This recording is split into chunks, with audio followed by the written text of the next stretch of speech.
నమస్తే సివాయిస్ న్యూస్ కి స్వాగతం. రానున్న ఎన్నికల్లో టీడీపీ జనసేన కూటమి అధికారంలోకి రావడం ఖాయమని మాజీ ఎమ్మెల్యే గంటా మురళి ధీమా వ్యక్తం చేశారు. జంగారెడ్డిగూడెం పట్టణంలోని కాకర్ల కాంప్లెక్స్ వద్ద ఉన్న స్వర్గీయ ఎన్టీఆర్ విగ్రహం వద్ద ఎన్టీఆర్ 28వ వర్ధంతిని గురువారం నిర్వహించారు. టీడీపీ పట్టణ అధ్యక్షులు రావూరి కృష్ణ అధ్యక్షతన జరిగిన ఈ కార్యక్రమంలో మాజీ ఎమ్మెల్యే గంటా మురళి ముఖ్య అతిథిగా పాల్గొన్నారు. తొలుత నాయకులతో కలిసి ఎన్టీఆర్ విగ్రహానికి పూలమాలలు వేసి నివాళులు అర్పించారు.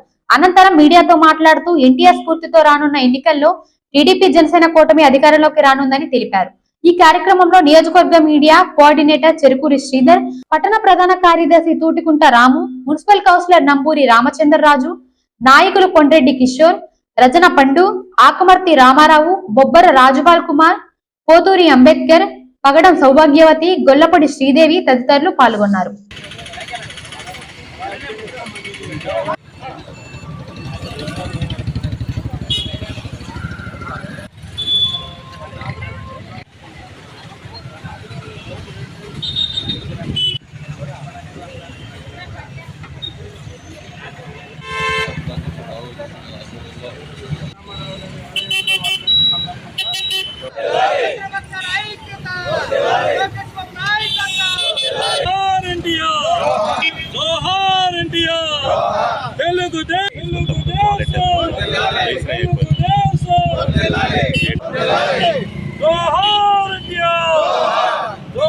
తారక రామారావు గారు 28వ వర్ధంతి సందర్భంగా తెలుగుదేశం పార్టీ శ్రేణులందరూ జంగారెడ్డిగూడెం మున్సిపాలిటీలో నివాళులు అర్పించడం జరిగింది. అన్నగారు పార్టీ పెట్టి 9 నెలల్లో అధికారంలోకి వచ్చి అప్పటి వరకు 5 సంవత్సరాల్లో 4 ముఖ్యమంత్రులు మార్చిన ఈ రాష్ట్రాన్ని గాడిలో పెట్టి బడుగు బలహీన వర్గాలకి, మహిళలకి, యువకులకి, రైతులకి అందరికీ నిజాయితీ అయిన పరిపాలన అందించిన వ్యక్తి, ఏకైక వ్యక్తి ఎన్టీఆర్.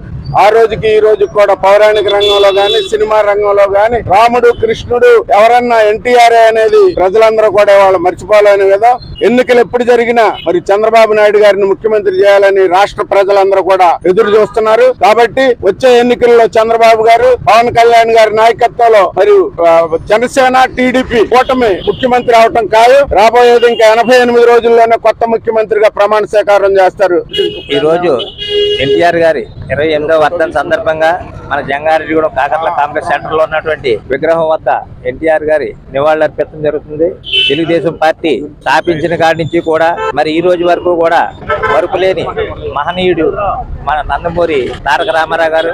వారు ఎన్నో సంక్షేమ పథకాలు ఏర్పాటు చేసి ఈ రాష్ట్రానికి ఎన్నో సంక్షేమ పథకాలు అందించినటువంటి వ్యక్తి మన నందమూరి తారక రామారావు గారు. మరి వారు స్థాపించిన ఈ తెలుగుదేశం పార్టీని, తెలుగుదేశం పార్టీ నాయకులు, కుటుంబ సభ్యులు అందరూ కూడా ఈ పార్టీని ముందుండి నడిపిస్తున్నారంటే మరి అందరికీ కూడా తెలుగుదేశం పార్టీ తరఫున ధన్యవాదాలు తెలియపరుస్తూ ఈ వార్తలు ఇంతటితో సమాప్తం. నమస్కారం.